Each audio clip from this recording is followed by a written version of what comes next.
There's a lot of talk about body count and feeling the pressure to, if you're a man, have a high body count growing up. Did you sort of feel that growing up, Blake? A little bit, but just talking about double standards, I mean, I feel like it is mostly men that benefit from that double standard, so it is harder for me to sort of recollect what those are because I, probably didn't experience the negative side of it. Yeah, what was your experience, Gina? Because obviously we know the flip side of that is that, women are expected to have low body counts. I think I just remember being the body.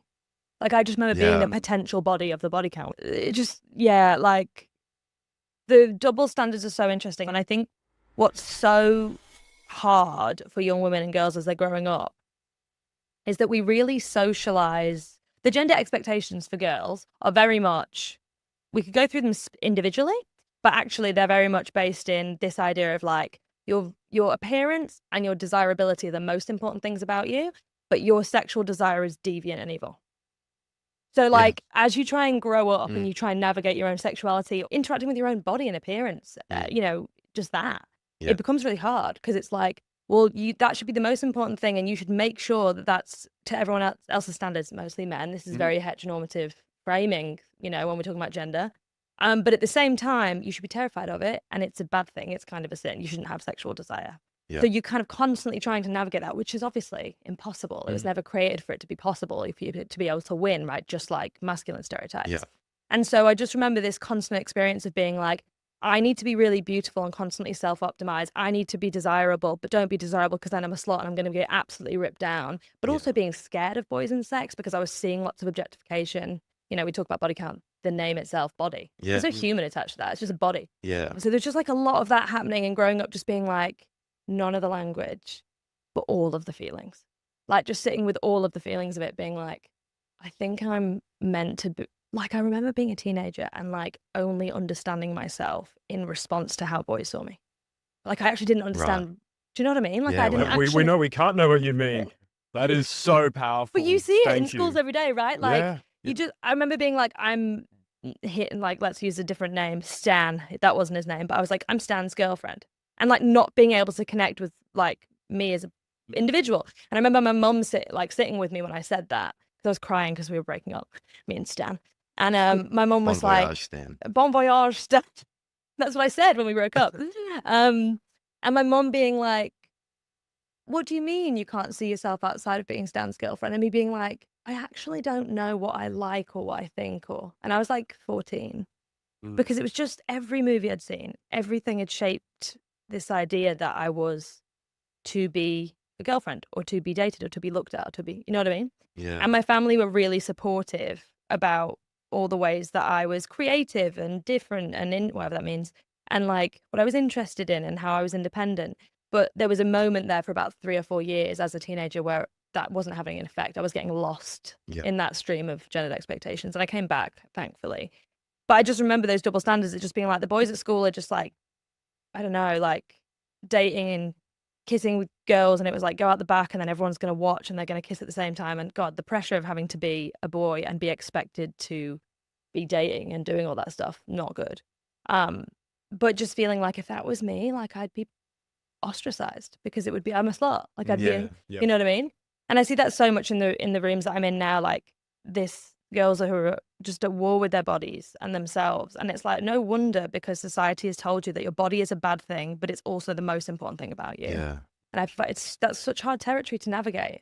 Thank you for sharing. Yeah. That is so powerful. Pleasure. Like that is something that I hope us as men listening along can like sit with that, reflect on that and have empathy, because I think this isn't about going, oh, wow, it's so much worse for you or worse for 100. boys. It's about going, wow, I have never had to stand in your shoes and know what that's to feel like. Yeah. And I'm deeply sad about that. And we all will benefit if we can listen, empathize and go, hey, how do we like level this out so that we can both have healthier experiences? If you look at the list of gender expectations, if we put them side by side, I mean, it's never ending, right? But if we put the most 10 important ones, every single time a conversation about masculinity or what girls or women go through, not that those are the only people that exist, but we talk in that construct all the time, men or women. every time we talk about that, it's like, who's got it worse, like you say?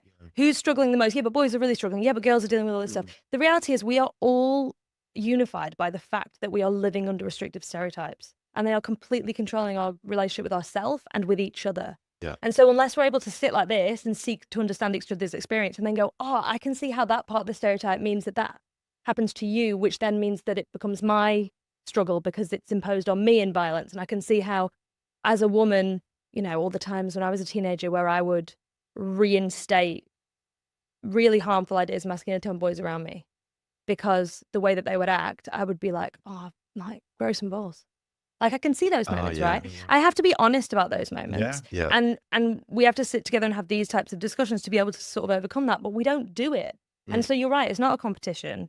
And when we share and we can see into each other's experience, it becomes very powerful. And it has a very toxic symbiotic relationship because it's like you're being trained to be an object, to be subservient to a man. And then this bloke goes out, says, hey, you're my girlfriend, we head on out. And then the boys are bantering with me, being like, did you get some? Of course. You know, are you under the thumb? You got the ball and chain. And so it then, you know, it's just reinforcing this idea that you're an object, that I should have power over you within that dominant heterosexual kind of nonsense that we're all subjected to. And it's like, am I not fully man enough if I'm not like in full control and putting you in your place? And so then our sense of self becomes dependent on how we can consume someone else or how we treat someone else. Yeah. Oh my God. Amazing to sit here and listen to that. I feel like someone's got to give you the clicks of validation, Gina. Both of you, incredible. How else does that sort of play out in relationships, do you think, Dan? Yeah, I think for all of us, and I'll just start with me, it like conditioned me, and especially like you take social norms, you take porn culture to reinforce this idea that it's like, I should be taking sex from my partner, irrelevant at whether she's enjoying this. Does she like this? Am I in tune with her needs, her safety, her well-being, her pleasure? It's just like, I got to get what I want. And then I got to go tell the boys about my conquest. Like, that's what it's suggesting. And it's suggesting that any reluctance or not being in the mood should just be overcome because I'm entitled to that. Now, I'm not saying every bloke thinks that or likes that or wants that dynamic, by no means. I'm just saying that I think that is the mainstream kind of message that we internalize consciously, unconsciously. And it is playing out in this notion of entitlement and not being in tune and a sense of like, if conquest and power over is how you relate romantically and then obviously sexually, that means that you're not desiring to be like, does this feel good for you? Do I care about your needs and wants? And I think there is this desire to kind of push past that. And if women and girls, and again, I don't want to like, you know, explain on behalf and jump in, Gina, and correct me, is like, and if they're being pressured to go along, to submit, to acquiesce to boys' demands and to kind of make sure that they're a good enough object who's desirable, that's a really ugly recipe. And it certainly doesn't mean that we're victim blaming here. I'm just looking at the broader cultural dynamics of how we've got to a bit of a mess, especially in this heterosexual context. Yeah, I think as well with identity, it goes back to if your gender is so much of your identity, then your sense of self or view of self is dependent on whether you dominate or whether you conquest or whether you get, or whether, right? Yeah. So the conquest is never about the person for whom that you're consuming. It's always just about you, isn't it? It's always about what it makes you feel, or will I feel more of a man if I'm doing this? And I think you're right. I think as women and girls, we are encouraged and coerced into ideas of femininity that are about being seen, desperate to be loved, as everyone is, as boys are, as men are, desperate to belong, self-optimizing all the time, and knowing that we can never really win. And I want to be very explicit about this because this is also a huge reason as to why we see girls in schools and adult women in competition with each other. Our gendered expectations list, the messages we get from society about what it means to be a woman or a girl, are actually completely authored around other people. When you actually look at our list, it's about being beautiful, appearance, desirability, as I've said. It's also about things like being nurturing, being a mother, taking care of everyone, being submissive to the dominance of the masculine stereotype, pleasing, being agreeable, being quieter, being smaller, being consumed, right? So when that's the messages you're getting and you believe that your identity is your gender, then your sense of self is about appeasing that list. Yeah. And you get policed for not appeasing that list. I've been policed my entire life being too loud, for having too many opinions, because the list says I should be small and quiet and agreeable. that I should kind of agree with everything that's given to me. To get in a room of girls and be like, hey, you know how sometimes we treat each other? There's forces at play here. You know how sometimes we feel all these things and we don't talk about it because we're all in competition about who's going to do it best? There's a reason for that. Like, I want to hear your thoughts and I want to hear what you're angry about. And I think that's where we start to go, oh, I don't have to be the object, or I don't have to be consumed, or oh, I don't have to be quiet. And that's really important. Such a great insight into experiences and pressures. I don't want to speak for every guy on the couch, but that I've never had to experience. And I feel like you mentioned it, Dan, at some point, that just increases empathy, and that's what hopefully helps change our mindsets. So thank you, Gina, for sharing that, and thank you as well, Dan, for your contributions. Brodie, I feel like, I don't put words in anyone's mouth, but I feel like everyone was getting a lot out of that. I saw you nodding along furiously. What was said there, does that sort of resonate with your experience and expectations? Yeah, it's profound. Like, just to be in this space and have your vulnerability to share that is, we're all better for hearing that. I just wanted to ask Dan a question around your experience. So how do men, it feels like they don't know how to accept rejection when they're told explicitly no, or maybe they're not explicitly told no because of those dynamics, but to be able to read the room, the nuance, you're talking about sexual chemistry and you know what that dynamic looks like. Can you just speak to or provide some color on what you're seeing on the ground floor? Yeah, I think we just haven't had opportunities to reflect on this. Like, how do you navigate rejection?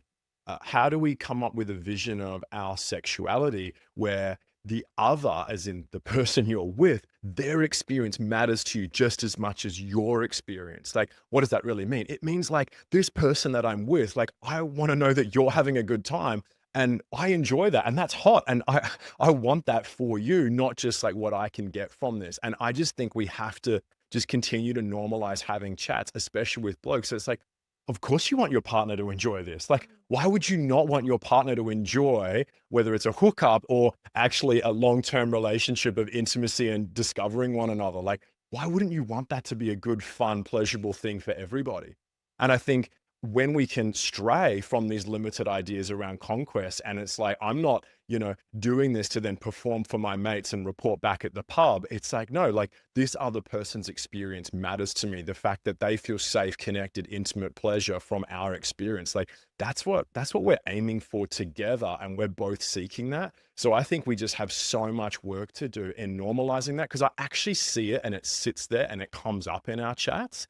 I just think like everybody has got this kind of idea that I have to be this like sex fiend who this is what I'm about to prove something to the boys, when I want to kind of be a bit suspicious on that and call the bluff. Like, I actually don't know if that's how we all really want to show up. I'm not saying that those attitudes don't exist and try and like just whitewash this, but I think we owe it to all of us to say, actually, guys, I don't know if we want that or we would find that fulfilling, or whether that's just purely performative. And so I think that's what I see in uncorking those conversations with boys as they progress through high school, and just getting them to be a bit suspicious about those messages that they've Question received. it, yeah. And that all starts outside of sexual encounters. Yes, the reality is like sexual encounters are high stake environment, right? For anyone. So like if you're talking about any part of a healthy relationship with yourself, because I actually always believe that this stuff comes back to yourself. And I don't mean individually, I mean like structurally. It comes back to people. Like a rejection of like a guy being rejected can be so uncomfortable because it's a rejection of their masculinity. And it's, you know what I mean? Like it's almost a fracturing of your masculinity. It's like, oh, if that woman says no to me, then I don't feel like the man that I feel I am. It's a real self-conscious moment. And then there's a level of emotional regulation. You need to be able to sit with that uncomfortability and go like, oh, I'm angry or I'm upset, but that's not going to become anyone else's problem. Like, how am I going to deal with that? How am I going to process that in community with people you care about? If you've not been taught that, or there haven't been a lot of safe spaces for you to do that, you don't have those skills all the time. And that's not your fault, but we have to find spaces to get that. And that has to start outside the bedroom. Like, how do you handle the smallest of projections? How do you handle the policing of your masculinity? How do you handle it with a guy in school calls you gay?